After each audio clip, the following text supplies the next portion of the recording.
Campaigners in Wales are calling for a judge-led public inquiry into the use of a drug which has been prescribed for decades to people with epilepsy and bipolar disorder.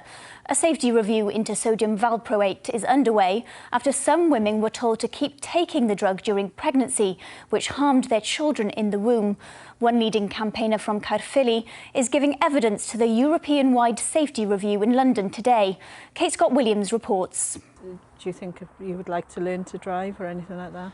Joanne Cousins says her son Thomas isn't like other 17-year-olds. He has Asperger's. The only time he leaves the house is for college. He doesn't play sport or socialise and has a limited diet. Joanne was taking sodium valproate when she decided to have children and says had she been warned about the drug, she would have stopped using it. Yeah. The sad thing is he may not ever get married, he may not live independently. And the worst thing is, you know, to me, he's not very tactile emotionally, so I don't get the same hugs and kisses as growing up as any other mother would love. If I'd had informed choice, I would have stopped taking my medication because my epilepsy is fairly controlled, and I would have had that option if I'd been given informed choice.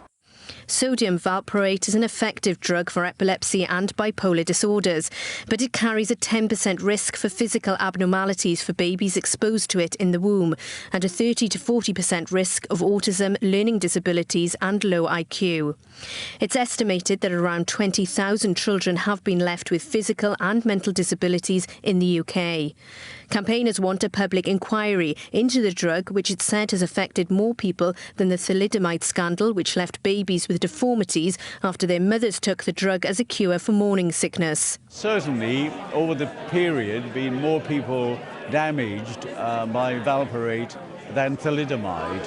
Thalidomide was taken over a relatively brief period, but valproate has been taken over decades. And if you add up the numbers involved, it's a major scandal and a greater scandal than thalidomide was. Health officials say doctors need to give women the right information when prescribing these drugs, but the advice comes too late for the thousands of young people like Thomas harmed by sodium valproate. Women concerned about the drug should consult their doctor. Flintshire Council is meeting